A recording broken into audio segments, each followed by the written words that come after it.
Palo Alto, California, 2013. Inside Theranos' cutting-edge laboratory, a volunteer provides a drop of blood for a revolutionary test on the Edison device. The company claims that with just one drop, the machine can perform dozens of tests within minutes and detect hidden illnesses. A technician walks into another room, starts the Edison, and the machine displays an error. Without wasting time, the technician takes the sample and processes it on standard lab equipment. A few minutes later, he returns to the patient with the results, claiming they were generated by the Edison. The patient smiles, unaware that they've just become part of a monumental deception. Behind this device stood a young and ambitious Elizabeth Holmes, whose dream was to revolutionize healthcare and become the next Steve Jobs. But instead of leading a revolution, she orchestrated the biggest fraud in medical history. This is the story of how one woman managed to deceive investors, doctors, and even the US government, stealing over $10 billion. 2003, a 19-year-old Stanford student, Elizabeth Holmes, drops out of university with an ambitious dream to create a device capable of performing dozens of medical tests from just a single drop of blood. She leaves Stanford, convincing her professors, friends, and parents that her invention will change the world. With her parents' approval, Elizabeth uses the money they had saved for her education as seed capital to launch her company, Theranos. She then begins pitching her vision to potential investors. Holmes paints a future where patients can receive complete diagnostic results in minutes at a fraction of the cost. Her charisma, youth, and bold ambition quickly capture attention. Holmes was also deeply inspired by Steve Jobs. She admired his style, leadership, and ability to captivate an audience. Determined to emulate her idol, Elizabeth adopted Jobs' signature black turtlenecks, posed for similarly styled photo shoots, and even lowered her voice to sound more authoritative. Every person should have the ability to get that type of test, because if you understand that early that you're at risk, there's a lot more that you can do about it. Founded in 2003, Theranos initially grew modestly, but within a few years, Holmes began attracting high-profile investors. She assured them that her technology would revolutionize healthcare by dramatically reducing costs and making testing accessible to everyone. Holmes even managed to gain the trust of influential figures, such as Henry Kissinger and George Shultz. They not only invested in Theranos, but also helped her secure additional funding and open doors to high-ranking government connections. Within a few years, Theranos became one of Silicon Valley's most talked-about startups, raising hundreds of millions of dollars in investments. Yet no one suspected that this revolution was built on a lie. 2013, Theranos enters a new phase. In promotional materials, Elizabeth Holmes confidently presents the Edison device as a breakthrough in medicine, a small box capable of performing dozens of blood tests from just a single drop, all within minutes. No needles, no vials, just a simple finger prick. But behind the closed doors of the lab, the truth was far from what was advertised. While the Edison looked like a futuristic marvel, inside it was a complete failure. The device couldn't handle the minimal blood volume Holmes had promised. Performing dozens of simultaneous tests required far more complex mechanisms than the compact machine could support. Furthermore, internal temperature fluctuations compromised test accuracy, and software glitches often produced random, meaningless results. Because of this, the tests frequently yielded incorrect results, sometimes even dangerously so. Patients were misdiagnosed with serious illnesses they didn't have, or critical conditions went undetected. Instead of addressing these issues, Theranos devised a deceptive solution. The tests were conducted on standard laboratory equipment, and the results were falsely presented as coming from the Edison. To conceal this fraud, the company implemented strict confidentiality measures, Theranos fostered a climate of fear among its employees and critics alike. Workers signed ironclad non-disclosure agreements, or NDAs, and worked in isolated silos, often unaware of what other departments were doing. Journalists who started asking questions were threatened with lawsuits, and employees who voiced concerns faced immediate dismissal or retaliation. Meanwhile, Holmes launched an aggressive marketing campaign. Her image as a confident, successful entrepreneur who channeled the spirit of Steve Jobs became a media magnet. She even hired the same advertising agency that had worked with Jobs. Holmes appeared on the covers of Forbes and Fortune, confidently claiming her technology could save millions of lives.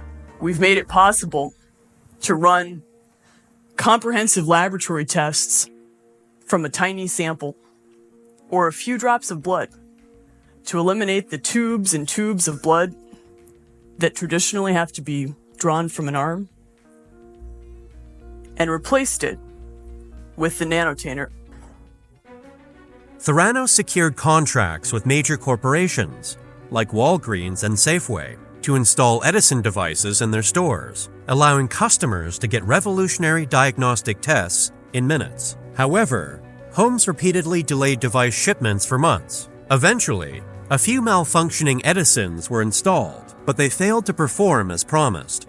Even the US military became a client, investing significant funds. Holmes convinced the Pentagon to deploy her devices in field conditions to diagnose soldiers. Once again, the Edison failed, producing error rates as high as 146%. Despite these mounting failures, Theranos continued to attract investment. Holmes not only showcased the company's so-called successes, but also played on investors' fear of missing out on the next big thing. She assured them that her technology would become the new standard in healthcare, promising massive returns. By 2014, Theranos was valued at $9 billion. Inside the company, however, tensions were rising. Engineers and scientists began to realize that Holmes' promises were unattainable. Management applied relentless pressure, and any attempt to question the Edison's effectiveness was met with hostility. One employee described the work environment as a reign of terror. Externally, Theranos appeared unshakable. Holmes continued to captivate the media with TED Talks and keynote speeches at global forums. Her words inspired, her image dazzled, and her promises seemed entirely plausible. But beneath the surface, cracks were growing. Holmes knew her technology didn't work, yet she pressed on, determined to become a symbol of medical innovation, even at the cost of patients' lives. The scheme reached its peak. Theranos was hailed as one of the most innovative companies in the world, and Holmes became the youngest self-made billionaire. But the truth about the Edison was about to come to light, and her empire was on the brink of collapse. 2015. Inside Theranos, tensions are escalating. Some employees are unable to stay silent any longer and begin seeking ways to expose the truth. Among them is Tyler Schultz, the grandson of one of the company's investors and board members, George Schultz.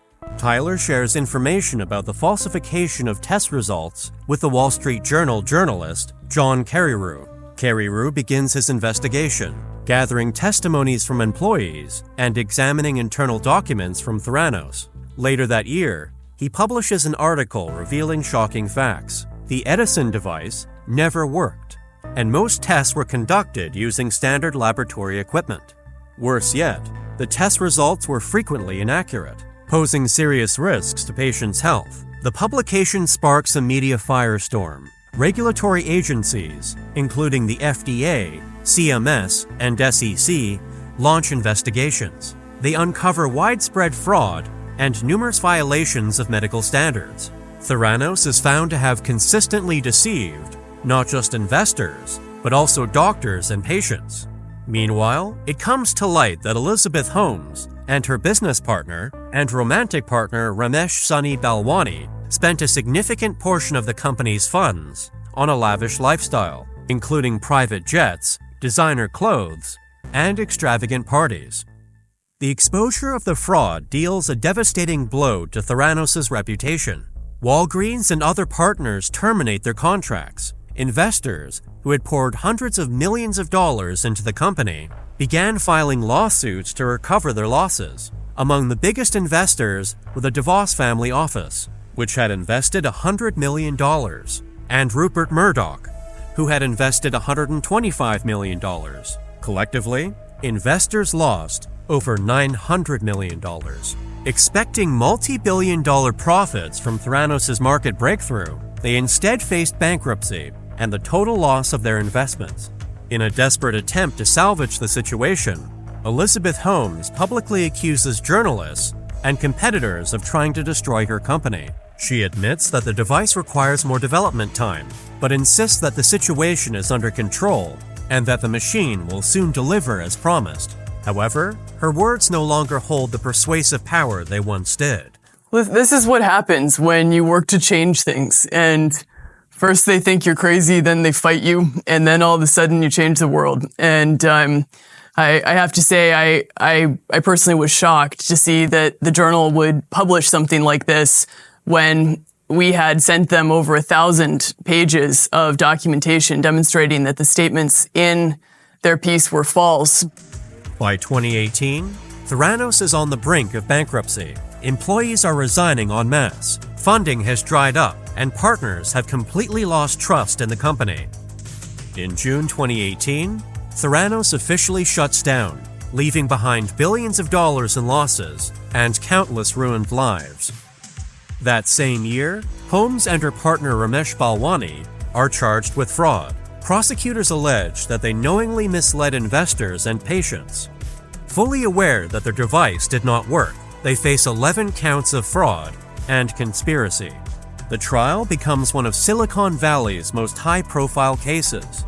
Prosecutors present compelling evidence, including emails, internal reports, and testimonies from former employees. Holmes and Balwani deny any wrongdoing, claiming they believed in the technology and had no intent to deceive.